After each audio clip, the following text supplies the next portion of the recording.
Hujan sudah turun sejak sore, dan tidak menunjukkan tanda-tanda akan berhenti. Rintiknya jatuh satu-satu di jendela ruang tengah, menimbulkan suara lembut yang biasanya menenangkan. Tapi malam ini justru membuat dadaku sesak. Rumah terasa terlalu hening, terlalu luas, terlalu dingin untuk kutinggali sendirian. Sebenarnya, Arfan suamiku bukan sedang pergi jauh. Dia hanya belum pulang. Tapi entah kenapa, rasanya jarak di antara kami lebih dari sekadar beberapa kilometer. Jarak itu seperti sedang membentang lebar, seperti jurang yang tiba-tiba tercipta tanpa aku sadari. Aku duduk di sofa sambil memegang secangkir teh yang sudah dingin. Sejak 1 jam lalu, aku hanya menatap permukaannya tanpa minum sedikit pun. Pikiranku kalut. 3 hari bercerit-turet Arfan pulang semakin larut, dan alasannya selalu sama. Lembur. Aku tahu pekerjaan Arfan kadang menuntutnya pulang lebih malam, tapi tidak sesering ini. Tidak dengan wajah lelah, tapi gelisah seperti belakangan. Tidak dengan aroma parfum asing yang menempel di bajunya 2 hari lalu. Tidak dengan caranya menghindar saat aku bertanya sesuatu yang sederhana. Aku meremas pegangan cangkir lebih erat. Kadang, hal paling menakutkan bukanlah pertengkaran besar, tapi perubahan kecil yang tidak bisa dijelaskan. Seperti tatapan Arfan yang sekarang terasa jauh, senyumnya yang tidak selembut dulu, pelukannya yang semakin jarang, dan aku benci diriku sendiri karena mulai menghitung semua itu satu persatu. Jam dinding menunjukkan pukul 11:15 ketika pintu rumah terbuka perlahan. Suara langkah masuk terdengar sangat hati-hati, seakan dia tidak ingin membuat suara apapun. Arfan muncul dari balik pintu dengan rambut sedikit basah, mungkin karena gerimis. Tapi yang membuatku tidak nyaman adalah ekspresi kagetnya saat melihatku duduk di ruang tengah. "Kamu belum tidur?" tanyanya cepat. Seperti seseorang yang merasa tertangkap basah, melakukan sesuatu yang tidak seharusnya. Aku menggeleng pelan. "Belum." Dia tersenyum, tapi senyumnya tampak sebagai usaha, bukan reaksi alami. "Maaf ya, hari ini sibuk banget." Aku tidak menjawab. Mataku tertuju pada kemejanya yang kusut, dan ada sedikit noda di kerahnya. Bukan noda parah, tapi cukup jelas terlihat di bawah lampu ruang tamu. Rambutnya pun tidak sedang basah karena hujan, melainkan seperti bekas disisir terburu-buru. Dia mencabut sepatu pelan-pelan, lalu berjalan mendekat. Ketika dia melewati sofa, aroma parfum samar tercium. Bukan parfumku. Aku hafal semua parfumnya Arfan, karena aku yang memilihkannya kebanyakan. Tapi ini, wangi, manis, lembut, seperti parfum bunga yang feminin. Aromanya lembut, tapi mencolok dalam diam. Dan aku tahu betul, itu bukan wangi dari kantor. "Van," panggilku perlahan, mencoba menjaga nada suaraku tetap tenang. Dia menoleh sambil tersenyum lagi, tapi matanya tidak benar-benar melihatku. "Kamu habis dari mana?" Dia mengusap tengkuknya, kebiasaan yang selalu dia lakukan kalau sedang gugup. "Dari kantor, ada rapat dadakan." "Rapat sampai lewat jam 11? Tanyaku lagi, tanpa niat memojokkan. Tapi jujur saja, aku sudah tidak bisa membiarkan rasa curigaku membusuk. Arfan mengangguk cepat. "Iya, tadi ada masalah sama data. Kamu kan tahu, kalau sudah begini pasti kelarnya lama." Aku kembali diam. Sebagian dari diriku ingin percaya, tapi bagian lain yang selama ini selalu kubungkam mulai berteriak keras di kepala. Ya sudah, jawabku singkat. Mandi dulu sana. Dia mengangguk dan berjalan ke kamar. Tapi saat dia hendak masuk, ponselnya berbunyi. Sebuah getaran pendek. Dia buru-buru mengambilnya. Tapi bukan itu yang membuatku terpaku. Yang membuatku terfokus adalah raut wajahnya ketika melihat layar ponsel itu. Ada perubahan sekecil kedipan mata, tapi aku menangkapnya. Tatapannya berubah tegang, dan dia langsung mematikan layarnya sebelum aku sempat melihat siapa pengirimnya. Ada apa? Tanyaku, mencoba terdengar biasa saja. Bukan apa-apa, jawabnya terlalu cepat. Dia masuk ke kamar mandi tanpa menunggu reaksiku, dan aku hanya duduk diam, mendengarkan suara air mengalir sambil menahan dadaku yang tiba-tiba terasa sesak. Selama ini aku selalu percaya bahwa Arfan mencintaiku dengan tulus, dan mungkin dia memang begitu. Tapi kenapa aku merasa dia sedang menjauh? Kenapa dia tidak lagi jadi orang yang bisa kubaca hanya dari tatapan matanya?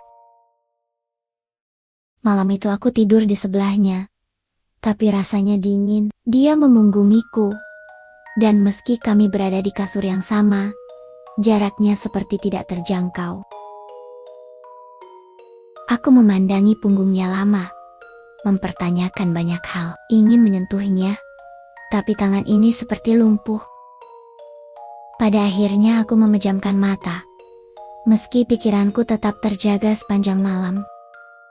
Keesokan paginya aku bangun lebih cepat dari biasanya. Bukan karena tidurku nyenyak, justru sebaliknya. Aku merasa tubuhku lelah dan mataku berat. Tapi entah kenapa, aku tidak bisa terus berbaring. Ada semacam dorongan untuk bangun dan melihat apa yang sedang dilakukan Arfan. Saat aku turun ke dapur, dia sedang berdiri sambil menatap ponselnya. Jari-jarinya bergerak cepat, seolah sedang mengetik sesuatu yang penting. Ketika aku menyapa, dia terlihat kaget bukan main. Pagi, ucapku. Pagi, jawabnya. Terburu-buru menutup layar ponsel dan membalikkan badan. Aku memperhatikannya, raut wajahnya seperti seseorang yang menyembunyikan rahasia besar. Dia duduk di kursi meja makan sambil terus menggoyang-goyangkan kakinya. Gerakan gelisah yang jarang kulihat. Aku mencoba membuat suasana normal. Aku buat sarapan ya?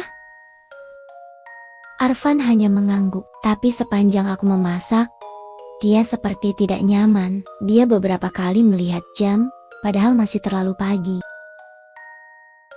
Biasanya dia sangat santai waktu pagi. Kadang, bahkan dia menonton berita sambil minum kopi. Tapi hari ini berbeda. Setelah aku meletakkan piring telur di depannya, dia langsung berdiri. Sayang, aku harus cepat ke kantor. Aku memandangnya. Sekarang? Jam segini. Iya. Hari ini ada banyak hal yang harus aku kerjakan. Kamu gak makan dulu? Dia menggeleng. Nanti aja. Aku menatapnya tajam. Dan mungkin dia merasa itu. Dia menghindari tatapanku. Ada yang kamu sembunyikan, Van? Tanyaku pelan. Arfan berhenti mengambil tasnya. Gerakannya kaku. Apa maksudmu? Kamu berubah. Kamu makin jauh. Dia menutup mata sebentar, lalu menatapku. Aku cuma lagi banyak masalah di kantor. Aku gak mau kamu ikut stres. Aku menghela napas panjang. Kalau aku istrimu, kenapa kamu harus sembunyiin semuanya? Dia tidak menjawab, hanya berkata, percayalah sama aku. Dan kemudian dia pergi.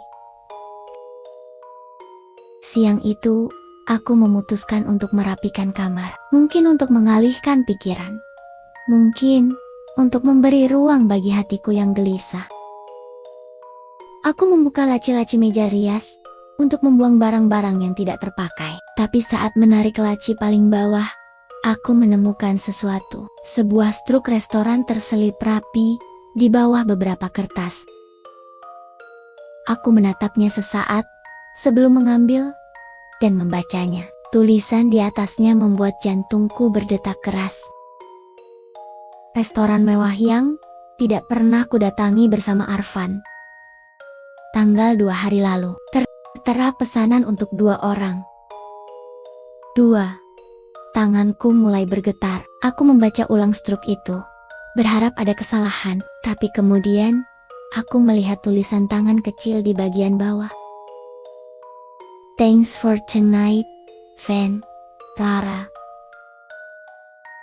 Darahku seperti berhenti mengalir. Nama itu menusuk langsung ke dadaku. Rara. Siapa Rara? Perutku terasa mual.